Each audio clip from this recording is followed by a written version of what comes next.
Hello po mga kababayan, si Dante Maravillas po.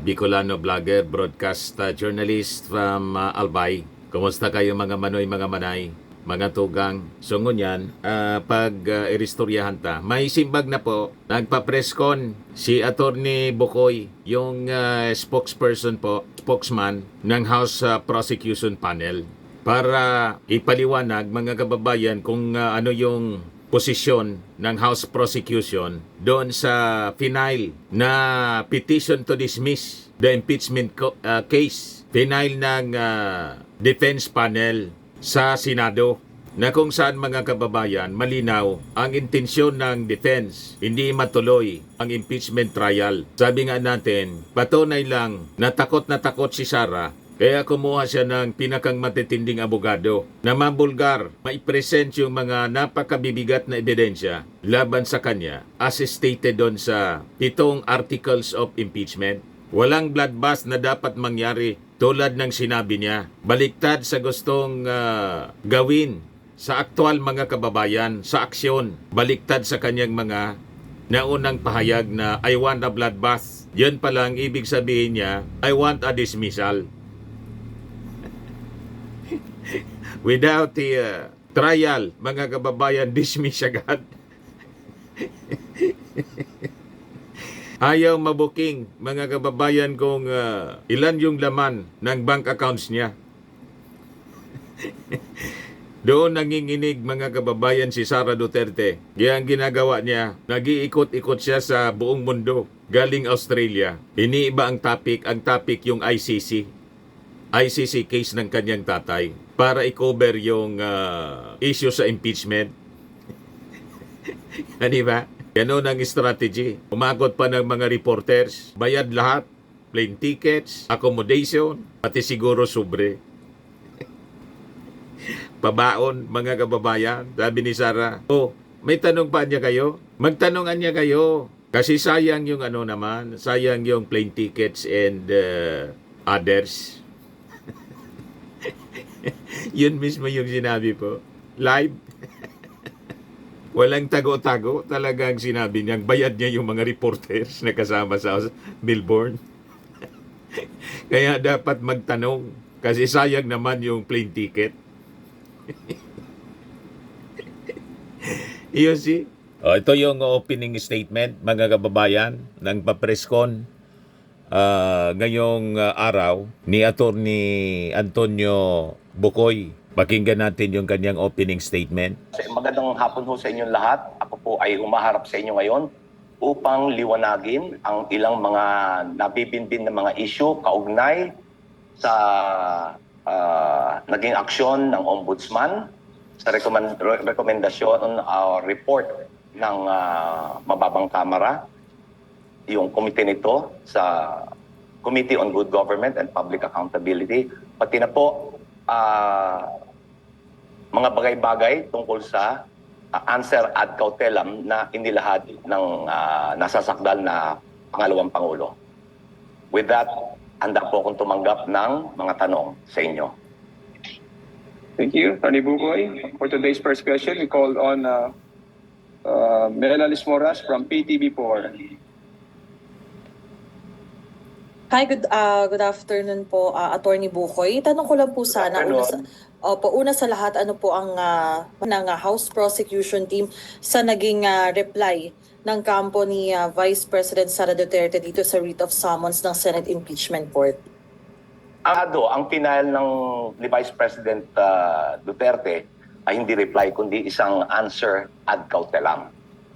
Ano po ang aming reaksyon dito? Ang ibig sabihin po ng ad cautelam is for caution. So, ibig sabihin, hindi pa niya tinatanggap yung o kinikilala ang jurisdiction ng impeachment court. Sapagkat ayon ho sa rules, pag ikaw ay nag-file ng special appearance, dapat ilahad mo ang dahilan kung bakit mo kini-question ang jurisdiction ng husgado. Ang ginawa niya, ang ginawa ng pangalawang Pangulo through her lawyers, pamamagitan ng kanyang mga abogado, nag-file lang ng ad cautelam, entry of appearance, pero walang sinasabi kung anong dahilan. Ganon. Walang sinasabi kung ano yung dahilan. Sabi ko sa inyo, tama yung mga analysis natin. Delaying tactics, legal maneuvers mga kababayan para i-delay ng i-delay ang impeachment trial. Ganon ang game plan mga kababayan ng kampo ng mga Duterte, ang kampo ni Sara, ang kanyang mga abogado. Yun po yung kanilang ginawa nung sila ay maglahad ng answer ad cautelam. Patuloy nilang hindi kinikilala ang jurisdiction ng impeachment court. So ito po hindi ho ito naaayon. So as if Lahat hindi naaayon po. Yung Senado hindi naaayon yung mga aksyon. Saan ka nakakita? Nanumpa sila bilang senator judge tapos tumayo na defense counsel.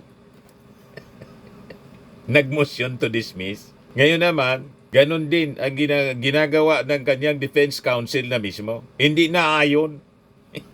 Kasi nga, yung mga ginawa ni Sara na nakapalaman sa articles of impeachment, hindi din naayon sa batas. Pagbantaan mo ba naman yung Pangulo, papatayin? Di ba? It is a criminal offense. Pagkatapos, lustayin mo yung milyon-milyon, 11 days, 125 million, talagang hindi naayon. Naayon sa bulsa. Hindi naayon sa dapat ginagawa ng isang opisyal na matino. Di ba pa? Yung mga resibo, piki. Lahat hindi naayon. Pati yung defense. Ang mga ginagawa hindi naaayon. Sabi niya, no? Sabi ni Bukoy, talaga sabi ko mga kababayan, matindi itong si Sara Duterte. siya ng answer, pero hindi niya kinikilala ang jurisdiction. Number one. Pangalawa, predictable po sa mga naging pangyayari ng mga nakaraang araw bago siya naglahad ng kanyang sagot. Inaasahan na po namin ito na she will file something like this. Patuloy niyang hindi kikilalanin ang jurisdiction ng impeachment court at maninindigan siya na walang jurisdiction. Meron pa nga dyan, may sinabi pa, dadagdagan ko po. Sinabi na ang Articles of Incorporation is a mere scrap of paper. In other words, basura. Kung basura, Articles of bakit sila po? impeachment po yon na mali lang. Di ba? Opo, with this po, Attorney Bukoy, kung hindi naman yun talaga reply as it is, magre-reply pa rin po ba within 5 days upon receipt ang prosecution team? Yes. Magpapile kami ng reply. Ang deadline namin ay sa Sabado. Pero palagay ko, handa kaming sumagot ng mas maaga. Okay po. Kunin ko lang po afternoon. yung komento ninyo dito sa pahayag sa answer ad cautelam ni Vice President Duterte. Sinasabi i-dismiss ang complaint dahil na-violate daw po yung 1-year bar rule. So void ab initio raw po itong reklamo. And number 2, sabi po niya, there are no articles of impeachment before the court in order to return it to the House at wala raw pong naging presentasyon ng articles before the Kini-question impeachment yung court as jurisdiction. required in the Senate rules. So yun po yung basis niya for calling for the dismissal. Okay, let's your question kasi multiple Ano po yung una ninyong katanungan? Yung void ab initio dahil daw po na-violate yung 1-year Okay. bar rule. Yan ho ay liliwanagin namin doon sa reply. Ayokong prematurely sagutin yan sapagkat yan ho lahat ay ilalahad pag-file namin ng reply. Yung pangalawa niyong tanong, sinasabi niya na wala namang articles of impeachment. Ang articles of impeachment ho ay nandiyan, nasa impeachment court. Yung articles of impeachment ay ikinalakip doon sa writ of summons na isinerve sa kanya. Kasi po, anong nangyari, wala daw yung articles of impeachment kasi yung mga kaalyado niya sa Senado, ginawa, ibinalik sa Congress. Niremand, mga kababayan. Kailan, dinifirm naman ng Congress. Ayaw tanggapin ng Congress. Dinifir for now. Tapos, sinagot nila. Yon ang ginawa po. Kasi gustong, tingin ko, Gustong gulangan po yung Congress. Kapag halimbawa, tinanggap yon, tapos ni-refile uli, sasabihin nila, bawalan niya yung 2 beses na mag-file ng impeachment. Inaanapan po ng butas. Yung House Prosecution Panel, ito yung ginagawa ng mga abogado ni Sara Duterte. Pilit ginagawa ng butas. Ang unang humanap ng butas po, yung mismong mga senator judges sa pangunguna po ni Chis Escudero mismo. Kasi pinalusot na yung motion to dismiss. Lang, binago yung motion. Hindi na, kasi alam nila, bawal yung motion to dismiss. Renevise, ginawang remand. Ganon pa rin, bawal yun sa konstitusyon. Pero, pinapangyari nila, mga kababayan. So nakita ninyo, tapos sinanamat ngayon yung Congress ng Articles of Impeachment. Kaya pala, naka-schedule na sana yung pagbasa ng Articles of Impeachment. Hindi na po yun ginawa. Mga kababayan ng Senate Impeachment Court, mooted na niya yan. Kasi nga, pinapabalik. Talagang purposely, mga kababayan, intentional, ginagawa ng problema po. Mismong yung Senado yung gumagawa ng problema. At kung yung intensyon ng mga senador, yun ang ginagawa ngayon ng defense panel. Parehas po. So lumalabas, magkakampi yung defense panel tapos yung Senado. Tama yung mga sinasabi natin. So ang mangyari niyan, may 16-man Powerhouse Defense Council plus yung majority ng mga senador.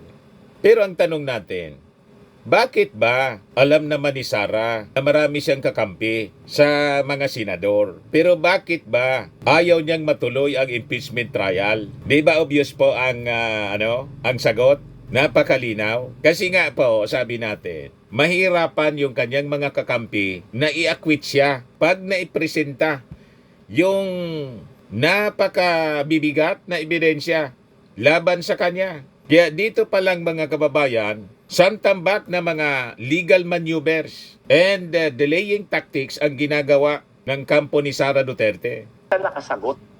Kaya siya nakasagot, buhay na buhay ang Articles of Impeachment.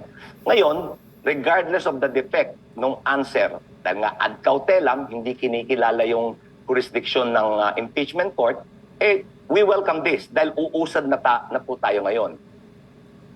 Ang importante, tumuloy tayo sa pre-trial, tumuloy tayo sa trial.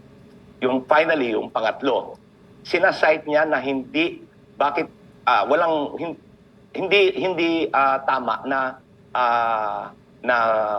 mag-proceed to trial dahil sinite niya yung may kamalian sa proseso at sinasabi niya yung impeachment rules number 1013, I think 1013, na sinasabi na dapat i-exhibit ng prosecution ang articles of impeachment. They are citing a rule that does not exist. Sapagkat ang nag-sponsor po nitong resolution na to, na ipasa itong impeachment rules na ito, ay si Senator Coco Pimentel. Yan ho ay hindi na-aprobahan ng Senado. So, wala ho yan sa impeachment rules. Ang effective, what governs the impeachment rules now, ay yung Senate Resolution number 39 na walang nakasaad doon na dapat mag-exhibit o magpresenta ang prosecution ng articles of impeachment bago panagutin o bago pasagutin ang nasasakdal na opisyal. Malinaw po. Sige lang ang hanap ng diferensya ng Senado na yun din ang ginagawa ng Defense Council, ng Defense Panel ni Sara. Pati rules na non-existent hinahanap. Paano mo man makukuha ang rules na inahanap mo, non-existent nga? O, diba, mga kababayan, malinaw na talagang dinidelay para hindi matuloy ang impeachment trial at hinahanapan ng butas. And then lumalabas, mga kababayan, dito. So yung sinasite nilang rule doesn't exist. You see? Wala ho yun. So they're citing a rule na contrary to the existing rules on impeachment na resolution number 39. Ito po yung rules of impeachment na sinunod nila nung impeachment ni former Chief Justice Corona. Sir, dun lang sa one-year bar rule kasi is constitution if it applies doon sa mga complaints that are initiated. Ano po yung definition ng initiated? Ano yung mako-consider na initiated? Okay. The rules po, and decided cases ng Supreme Court. Initiation happens when the impeachment complaint is endorsed to the House Committee on Justice. Hindi ho nangyari yun sa tatlong unang impeachment complaints eh. Ngayon, ito pong current impeachment complaint, hindi na kinakailangan dumaan doon because nakuha na yung more than one-third na endorsement ng mga congressman. Madaling sabi mga kababayan, yung one-year bar rule na sinasite ng defense panel, non-existent din. Wala mang violation sa sinasabi nila na one-year bar rule. Kasi isa man lang po yung in-endorse. Yung tatlo na nauna na final, hindi man in-endorse. So, ibig sabihin, walang in-initiate. At yung tatlo, isinama na lang po yon, sinomarize, pinag-isa, sinama doon sa fourth impeachment case na final. Ayun ang in-endorse. Hindi na dumaan sa Committee on Justice kasi hindi na kailangan. In-endorse na po ng 215, sobra sa one-third. Two-third na nga po. Nadagdagan pa.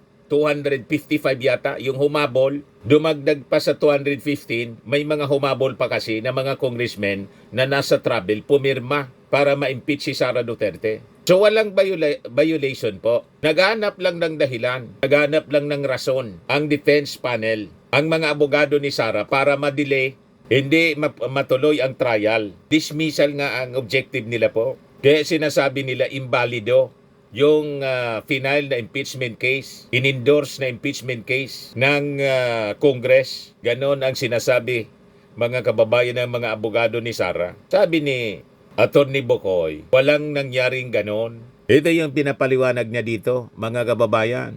Kapag ganon po, yung articles, yung impeachment complaint becomes the articles of impeachment itself.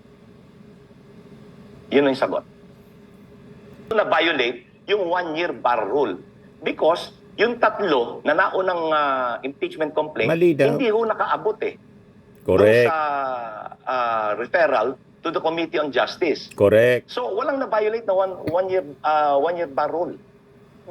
Huli na lang from my end, attorney, can you say that the Vice President previously issued statements na she wanted a bloodbath, pero itong kanyang action, yung kanyang answer ad cautelam is calling for a dismissal of the Bloodbath complaint. dismissal pala. And matutuloy pa po ba yung trial? Matutuloy para ho sa prosecution dahil sumagot siya, matutuloy ang trial. Yung kanyang sagot, wala ho siyang factual nor legal grounds ukol doon sa mga factual allegations ng impeachment complaint. It was all procedural.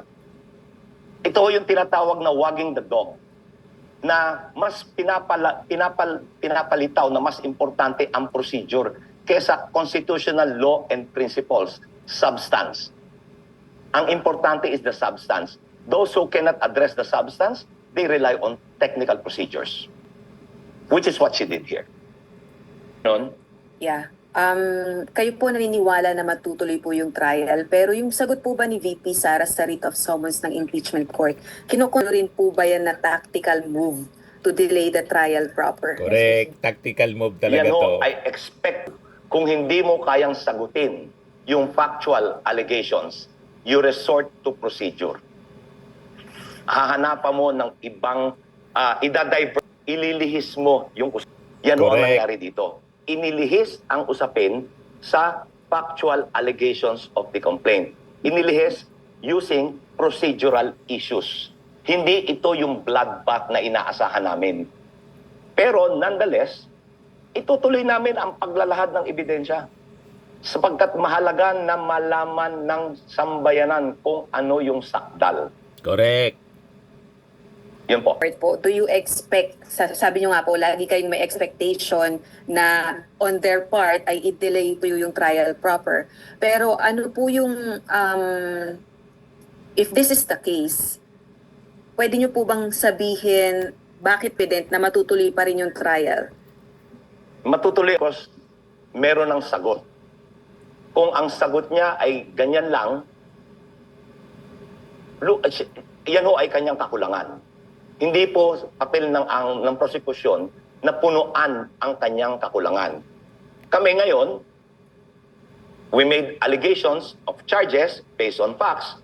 It is now for us, ngayon ay nasa sa amin na patunayan ito. So, kaya po kami ay kumpiyansa na dapat na matutuloy na po ito. So confident mga kababayan ang prosecution panel. Tuloy na tuloy ang impeachment trial. Kahit anong gawin, mga kababayan, kapag didelay legal maneuverings ng kampo ni Sara, tuloy ang impeachment trial. Yan ang paniwala, mga kababayan ng prosecution. Dapat talagang matuloy para malinis ni Sara Duterte yung kanyang pangalan. Kasi kung naniniwala siyang inosente siya, dapat nga advisean niya yung mga abogado. Yung kanyang mismong mga abogado, advisean niya, tigilan ninyo yung mga pagdidelay ninyo. Hindi natin yan kailangan. Di ba sinabi ko sa inyo, I want a bloodbath? Doon natin gawin yon sa trial mismo. Dudurugin natin ang mga akusasyon nila sa akin. Ganun dapat po. Yan lang parang malinaw na yung bloodbath ni Sara, ang ibig sabihin pala, dismiss the case without trial. O, di ba po, mga kababayan? Lahat man lang pala angas. Hangin, angas, yabang. Sa mga naghanap ng malinis and spacious fitness gym, pumunta lang po kayo sa aming Colossal Fitness Gym. We also offer Grab Car Rental with our brand new 2023 model ng Toyota Innova. We also accept booking for those who are planning to travel via PAL, Cebu Pacific, and other airline companies, local and international, and bills payment for Meralco Bills, PLDT, Aleco Bills, etc. Ang Colossal Fitness Gym is located at 3rd floor Security Bank Building, Lanco Business Park, Legazpi City, Albay. For inquiries, look for Chilon Maravillas. Contact number 0966-802-0949. Yan yung aming Innova. Lagi na pong matao sa amin. Pati mga foreigners po, tingnan ninyo. Mga British tourists sila. Ang lalaki ng katawan mga kababayan, nag-gym sa amin. Ito naman po, Indian National. Ito mga mga European sila. Ito naman yung bago naming product na binibenta online, iGlow Serum. Whitening po siya galing sa South Korea. Tingnan ninyo yung epekto sa aking anak na architect entrepreneur, Riz Maravillas. For inquiries, look for Riz Maravillas on FB. Ito naman po, Firmax Framing and Lifting Cream. Pinapahid po ito sa mga pulses and affected area. Mahina po ito sa mga pains at paninigas na mga kasong-kasoan. Ito po, Automax Radiant Serum. Sa mukha naman yung application. Anti-aging po siya. You will look 10 years younger than your age. Ito naman po yung bagong product na binibenta ng aking anak na architect entrepreneur, Riz Maravillas. I am worldwide amazing pure organic barley powdered drink mix from Australia po siya. Endorsed by Maritoni Fernandez, isang cancer survivor, actress. Ang mga health benefits po niya, boost immunity, improves digestion, enhances energy levels, packed with antioxidants, prevent cancer. Sa mga inquiries ninyo, dumiritso na lang po kayo sa messenger ng aking anak, Facebook account niya po. Yan Riz Maravillas. Sa mga mahilig po sa imported bags and shoes, punta lang po kayo sa page ni Madam Eileen Rosales, Eileen Closet. Ayan po ang gaganda ng mga bags, mga kababayan. Yan siya. Message na lang po ninyo, Eileen Closet po.